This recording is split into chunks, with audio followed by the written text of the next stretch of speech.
history already. This is here, and my name is Gabor Gyorfi. Thank you for the opportunity to participate in this exhibition. This is my first ArtCan exhibition. I joined last December or November or something like that. So my name is Gabor Gyorfi, and I'm a London-based painter and media artist, and I'm from Budapest, Hungary. I moved here in 2011, early 2011, mainly for political reasons. I just didn't want my children to live and grow up in an increasingly authoritarian country. Just kind of said maybe you can tell something about it. Yeah, totally get it. So, and I went to art academy in Budapest a long time ago, and in my first 20 years in my career, I was very much science-based. My father was an engineer. My question was always, okay, how does it work? That was the question all the time. I made computer-based interactive installations based on AI in the 90s and social models. But then something has changed, and after I moved here in the UK, first it was amazing, it was very nice, still it is, but in 2016 something happened, and we all know the huge political changes, Brexit, Trump, our whole culture got shocked by this event. When I arrived in 2011, I could hardly see rough sleeper in London. By 2015, I could hardly move in Soho Square, where I lived at that time, because of them. And I truly think that this is a very good marker of a society's state, rough sleeping, because it's kind of cheap to fix, and it's always a political choice not to do that. It means that there are some cruelty going on in that society. So that's what changed, and because of all these things, my question was again, how does it work? So how these nice people in the pub, in the tube, I can see around me, do these cruel choices, and why? And in my opinion, art is always somehow political. It's even political when it's not. So there are artists who do very philosophical art,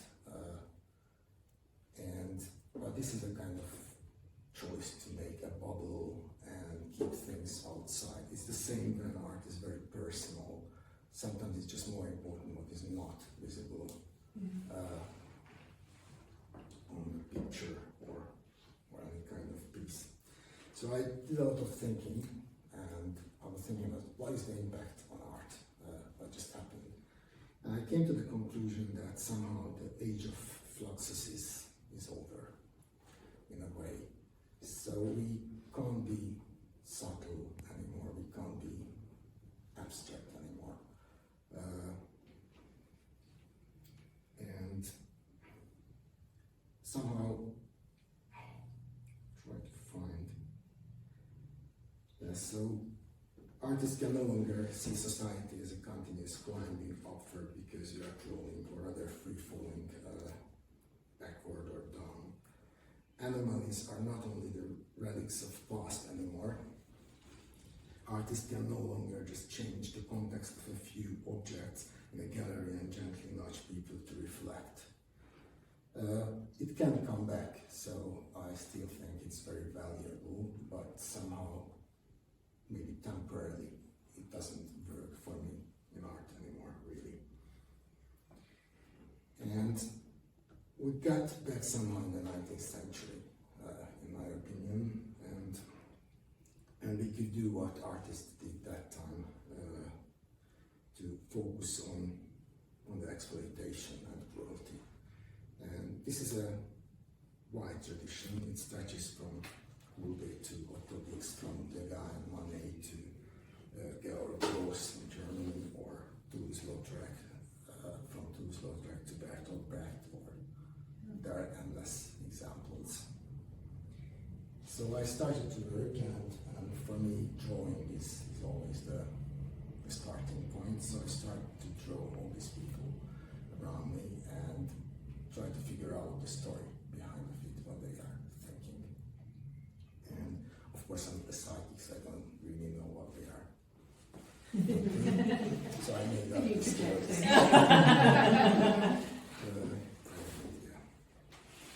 So, and this the artistic language I have, it's maybe a little bit strange here, that it's sad, it's bitter, and it's funny at the same time. A lot of irony is going on here. This is a very central and maybe Eastern European thing as well. People learn to cope with troubles and difficulties in that part of the world. Irony helps dealing with the unpredictability that life throws in our way. There's a famous anecdote about a woman who first lived in the Austro-Hungarian Empire, then she lived in Czechoslovakia, then she lived in the Hungarian Kingdom, which was a kingdom without a king, and then she lived in Czechoslovakia again, then she lived in the Slovakia or Slavic Republic. And the irony is there, she never moved. She lived in the same city, in the same house, and in the same room. So these are the circumstances when people just start laughing off things, but they can't change. And that's why protest and exaggeration and juxtaposition, the sad, the bitter, and the funny is my language, so I brought it here. Sorry for that. No. So, yeah, 10 years for ArtCan, and 10 years is definitely something can be celebrated, but 10 years can be a lot of struggle as well. For example, in a relationship, I put it in with 2 drawings. And one side note that, or important thing to state, that this, all I said is a kind of atelier aesthetics. It helps me to work. Obviously, on the receiver side, I admire all kind of art and yeah. So that's I think I don't think it's as black and white in the fact that there are different members of society that need to interact and be able to access art at different levels. And there are some who do respond with the irony and the humour because that's their coping mechanism. And I think you underestimate the Brits. We do that a lot as well, especially now. And it's like we will laugh at it because otherwise we might end up, Beachy Head was mentioned earlier. But I think there are others who find their solace in it being purely the aesthetic. And I think we as artists have to make sure that as much of it is accessible so that people that need it, on whatever level that might be, are able to get it. And what I worry about our society personally is the fact that it's being made inaccessible to the people who might really need it, because there is solace and there is the sublime and there is all of those, and it's that patchwork of what society is, and actually Toulouse-Lautrec, responding to what society was actually doing at that time, was offering a window to make you feel that you weren't alone. And that is something that I think your work does. It's like it's familiar, so people can laugh at it because then they don't feel alone, because they recognise it. They are then feeling connected. So thank you for sharing that, and thank you for bringing that to this, because I think it's a really important and poignant moment currently, and for it to be part of this exhibition is really, really great, so thank you. Thank you very much.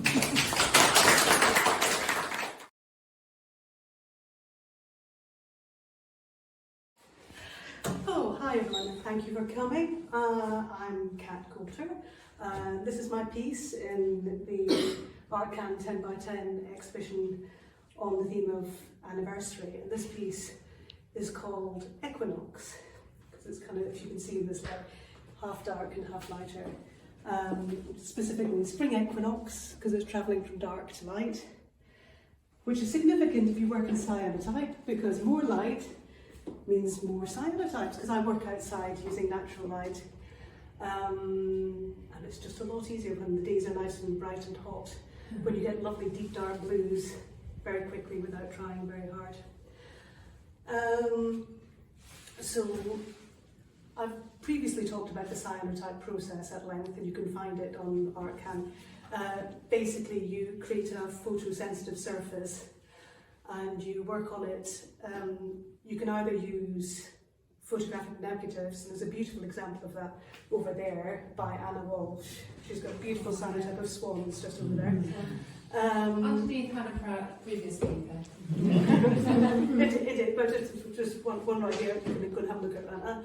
And this is what you call a photogram. It's made using objects which you place directly on the surface, expose it to UV light, and the colour changes, doesn't go blue, and then you rinse it in water, it turns a beautiful shade of blue.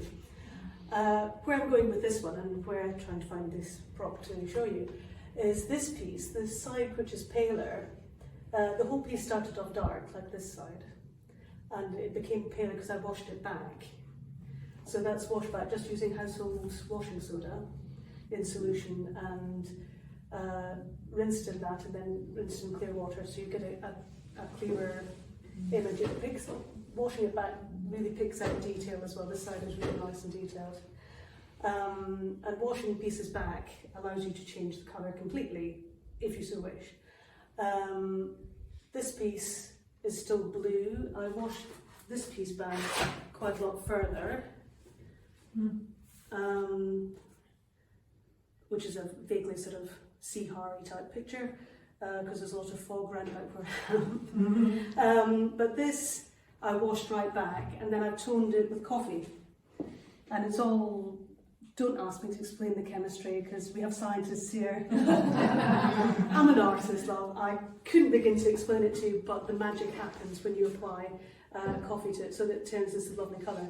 If you don't add any colour back into it, if you wash it right back, it will go kind of like yellow and white. So spoiler alert, ArtCan, from ArtCan with Love, postcard will feature a piece which is blue and white and yellow and white. So you need to come. You heard it here first. You need to come. You need to come and buy the postcards. Spend money with ArtCan, and then you'll see what it's like when. Or become a friend of, and then you get Exactly. dibs on it. Well, yes. We do have our friends of, director here. Yes, I'm a friend. So yeah, so that's washing things back, which is just one of the things that you can do with cyanotypes. So ArtCan anniversaries. I like an anniversary. We like an anniversary in our household because it's an excuse to make art. Of course it is. Of course it is. You can make romantic cyanotypes. That's a necklace which my husband bought me, which I turned into cyanotype. Going right back to when I kicked off doing this artistry stuff, not very long ago, it was so nice. That was a happy anniversary picture, which actually I'm quite pleased with because it actually does look very much like my other half. Yeah. And then I also make sculptures, and assemblages from stuff out the sea. So this is quite sweet. I found a heart-shaped piece of stone, which is actually a piece of house brick off the shore outside my house, and it's called "You Are My Rock," or at least a bit of a brick. You can't get too sloppy with it. We do like a good touch, so that sits in our dining room. Yeah, more anniversaries, more anniversaries. East Nuke Open Studios. I'm a member of East Nuke Open Studios up in Fife, where a lot of this nonsense happens. And we're having an anniversary. We are 20 this year. Not that I've been a member for that long at all. I've only been a member of ArtCan for about 3 years. Something similar with East Nuke Open Studios. But inspired by ArtCan and your fabulous logo, the ArtCan 10 with the swoosh, yeah? We're now going to have, I've designed it, but it's not been done because I had the idea, but I don't have the tech. East Nuke Open Studios, if you flip Open Studios, becomes 20. So Dave, the man who does our clever tech, is going to he's going to try and make a logo that flips. I'm very excited to see it flip. So this is all happening. This is the 24th and 25th of June. That's me right in the middle of this thing. That's very nice.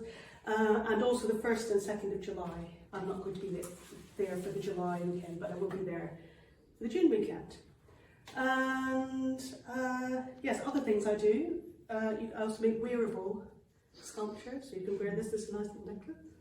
This is much heavier one. And all of this came out of the sea as well. All just picked up off the beach. And I do bigger sculptures, installations. Next year there's going to be a nice big one in Cellardyke, about 100 yards from my studio. I'm having a solo show. The whole place to myself, it's a phone box. It's a phone box by the harbour in a beautiful seaside village, and that's going to be from January to March next year. There's going to be installations, there's going to be cyanotyping, there's going to be sculpture, there's going to be lots and lots of rope, and that's going to be fun. And unfortunately, it's at the same time as, exactly the same weekends as Carla Sholton Artist Open Studios. A quick plug for them. We've got work here by Rebecca Tucker and also Claire Chandler right next to each other conveniently up on this way. Accidentally. Yeah, accidentally on purpose. On purpose. Yes, they're also going to be available end of June, beginning of July. So that's what's happening. What else is happening? We have work with ArtCan and Chroma. I have a piece in Chroma which is currently available to see until about the end of the year. That's over in the city. A beautiful exhibition based on colours and curated by Ernesto Romano. And the next very exciting thing that's going to kick off with my work in it is any minute now, 6th of June. ArtCan is going down under. We are going to New Zealand with a video. I mean, video is completely off my comfort zone. I'm very, very analogue, but thanks to ArtCan, I've had the opportunity to make a little video which is going to be part of this amazing installation in the New Zealand Academy of Fine Art in Wellington, which is extraordinary. It's curated by yourself and Jen Wiggle. What an opportunity. It's extraordinary. The things you can do with ArtCan is just absolutely mind-blowing. What else can I tell you? I think that's the exciting things that are coming about. I have a question. Oh, of course you do. Yes. Sorry. Yes. I was actually just wondering, so can you explain about how you find your materials? Oh, that was going to be my Just question. give me, like, as you walk out your door, you know you are going to explore to find materials. What is that in your head, and what is the actual process that you follow? I go for a walk along the coast, and I can't resist it because there is just so much stuff washes up which just should not be there. And depending on the day and how tired I'm feeling and whether who I'm walking with and whether they will tolerate me stopping every 5 minutes. It's worse than walking a dog. You don't need that. You've got lots of. Leave that alone. But I need to have this. So anytime I'm on any beach anywhere, I did it in India as well when we were in holidays. I come back from holiday with stuff in my suitcase. Shall we bother checking the suitcase? Yes, because then I can bring back rope, floats, nets, stuff. Where did this start? This literally, you walk. The last thing I picked up before I've just been in Fife at the weekend. The last thing I picked up, there was a plastic hook off a lobster creel, literally over my back wall, which goes onto the, I'd say beach, but it's just a rocky shore. So I can just be minding my own business, having a cup of coffee on my deck, thinking, there's stuff over there, and I'll hop over the wall and go and get it. Or we regularly walk. It's a beautiful coastal walk. The 5 Coastal Path literally goes past my front door. And you can walk from, I think it used to be from the Forth Bridge to the Tay Bridge, and I think it's now extended beyond either, so that it's an extensive coastal walk, beautiful, beautiful coastal walk. And we will walk sections of it, and you don't go out without bags and a sharp Swiss Army knife in case you need to liberate it. Because things get trapped in rocks. And, have you always collected? I mean, is this yes. goes back Yes, to childhood? Yes, I can remember things I collected off beaches when I was a child, Yeah. which have long since gone and been thrown away by my mum and dad and things. But I've always, it's like treasure. Integral to who you are. It's like treasure. I love it, and and it's got more and more and more plastic and rubbish, as it's noticeable the increase in how much trash there's on the beach. There's the good stuff. There's the lovely things like, oh, that's a nice fish, complete intact fishing float, or this nice thing. And then there's any amount of crap and crummy, frayed old bits of rope and plastic bottles, cracking plastic bottles. But when did you decide I'm going to create something from that so that the messaging is there? That's been a kind of more recent thing, because I've been amassing stuff and I've been making things to amuse myself and my children for years, but I've only really kind of started sort of getting it out there the conversation since about 2019, because people say you should do something with that. So okay, I'll do something with it. So I'm now doing stuff. Good. Yeah. And you might not want it because you're obviously amassing a lot yourself, but we might have to have an ArtCan trip to come and help you. Oh, you can come and have an ArtCan beach collecting, and I won't let you take any of it away with you because it will be mine. It will be mine. We're aware of that. There's like a stipulation. It's like buy your train ticket, but you're not allowed to take anything back with you. It's not me you need to have a word with, it's David. He might have an idea about that. The house is full of stuff. Oh, I love it. I'm trying to clear up for the open studios, and it's just the spiders. You wouldn't believe the size of the spiders. It's very scary. Maybe we won't have that. No, the spiders aren't out on the beach, apart from the ones I chuck out of the rat hole. So Brilliant. Thank you, Kat, That's so very much. much. That was fantastic.